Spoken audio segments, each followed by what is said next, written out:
Assalamualaikum warahmatullahi wabarakatuh. Perkenalkan, nama saya Kamaludin dari Fakultas Sains Teknologi Prodi Sistem Informasi dengan NIM 05462261 UPBJJ Bogor.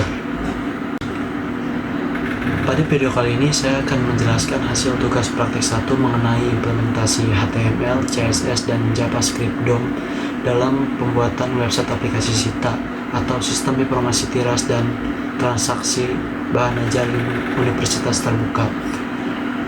Aplikasi ini dibuat untuk membantu pengelolaan bahan ajaran seperti login pengguna, pengelolaan stok bahan ajar, tracking pengiriman, monitoring distribusi, dan histori transaksi.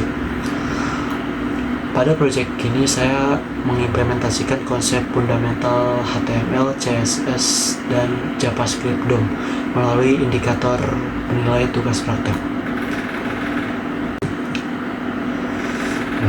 Pertama, saya akan menjelaskan halaman login. Pada halaman login terdapat form email, password, fitur show password, model lupa password, dan model pendaftaran akun baru. Selain itu, terdapat informasi fitur aplikasi SITA seperti pengelolaan stok, tracking pengiriman, monitoring distribusi, dan akses berbasis role. Di bagian bawah juga terdapat validasi login menggunakan akun demo atau admin, bisa dibilang seperti itu. Oke. Pada bagian HTML saya menggunakan struktur yang semantik dan valid. Oke. Beberapa elemen yang saya gunakan diantaranya yaitu ada header, nav, main, section, tabel, form, dan footer. Oke. Tujuan agar struktur website ini lebih rapi, mudah dipahami, dan sesuai standar HTML. Contohnya pada halaman stok bahan ajar terdapat tabel data, form tambah data, tombol aksi, model detail, dan model konfirmasi hapus. Oke. Saya juga menggunakan input tipe email, input number, selection option, placeholder, dan tabel form. Dengan menggunakan elemen tersebut, website menjadi lebih terstruktur dan user friendly atau mudah digunakan misalnya. Seperti ini. Oke, untuk selanjutnya pada bagian CSS, saya menggunakan external CSS agar kode lebih modular dan mudah dikelola. Selain itu, saya juga menambahkan internal CSS pada beberapa halaman untuk kebutuhan tampilan khusus. Desain yang saya buat menggunakan konsep modern UI seperti card layout, shadow, border radius, hover effect, grid system, dan responsive design. Contohnya itu pada dashboard terdapat statistik card, menu utama berbentuk grid, progress bar monitoring, dan budget status. Kemudian pada halaman stok terdapat dua mode tampilan, ada mode tabel dan mode grid. Oke. Tujuannya agar pengguna dapat memilih tampilan yang lebih nyaman. Seperti ini. Saya juga menggunakan black box, CSS grid, dan serta animasi seperti pad in dan slide up. Dengan desain ini, tampilan website menjadi lebih interaktif dan menarik. Pada bagian yang paling penting di project ini adalah JavaScript DOM. JavaScript digunakan untuk membuat website menjadi interaktif tanpa harus roll halaman. Seperti ini. Oke, yang pertama itu login dan validasi. Pada halaman login, JavaScript digunakan untuk mengambil data email dan password, memvalidasi input, mencocokkan data pengguna, dan menyimpan session login. Jika email atau password kosong, maka sistem akan menampilkan error. Jika login berhasil, maka pengguna diarahkan ke halaman dashboard. Contohnya seperti ini.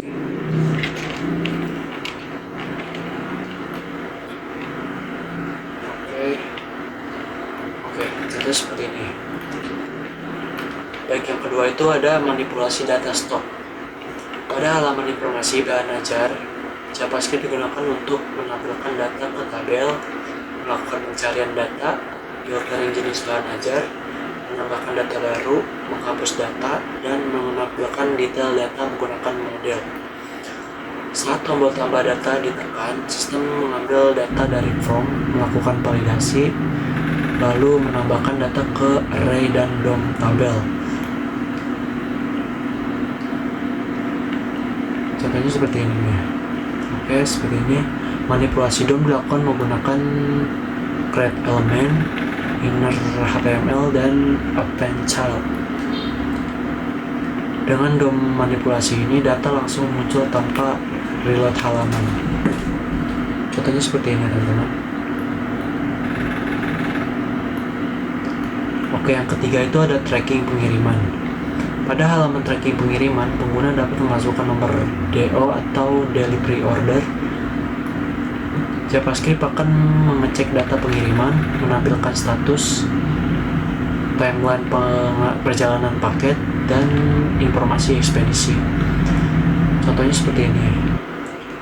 Jika nomor DO kosong atau tidak ditemukan, maka sistem akan menampilkan alert error. Contohnya seperti ini. Jika kita masukkan nomor DO yang salah, maka dia akan error. Fitur ini membuat website menjadi lebih dinamis dan realistis. Oke, seperti ini. Oke, yang keempat itu ada dashboard monitoring. Pada dashboard terdapat beberapa fitur interaktif seperti greeting otomatis berdasarkan waktu, status data, statistik data maksud saya, progress monitoring pengiriman, history transaksi, dan navigator. Contohnya seperti ini. Oke. JavaScript digunakan untuk mengambil data, membuat progress bar, dan menampilkan informasi secara otomatis. Oke.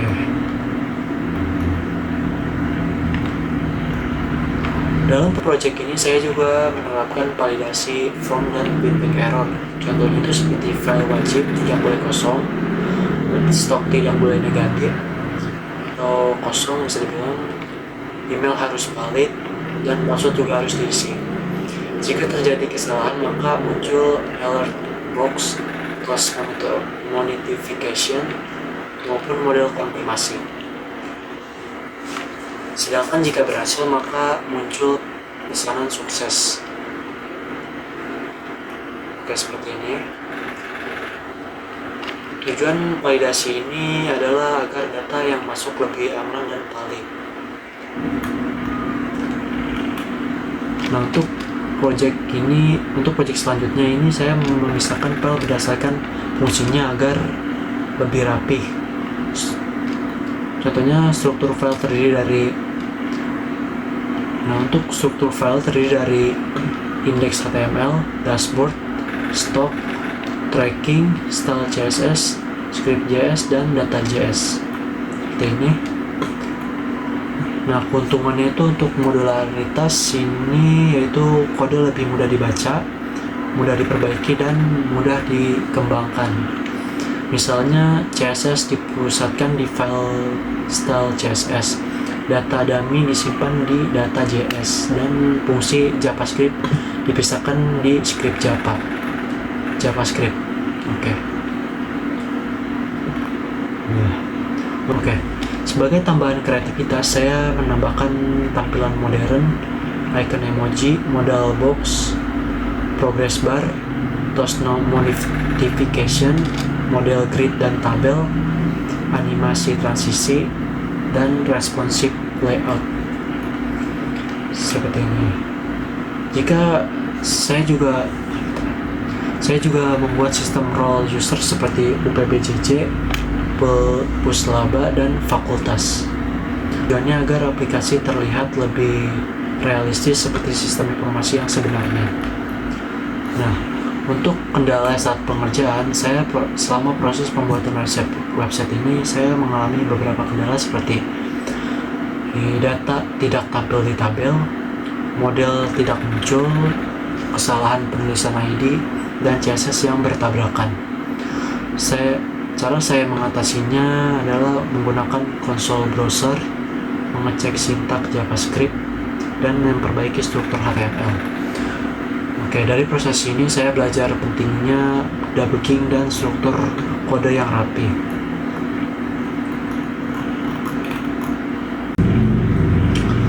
Oke, untuk kesimpulannya, saya berhasil mengimplementasikan HTML semantik, CSS modern dan responsif, serta JavaScript DOM untuk memanipulasi data dan interaksi website.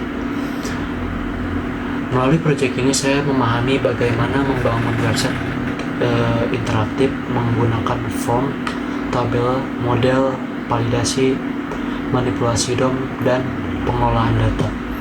Selain itu saya juga belajar bagaimana membuat antarmuka yang lebih menarik dan user friendly. Oke, sekian penjelasan dari saya. Terima kasih atas perhatiannya. Wassalamualaikum warahmatullahi wabarakatuh.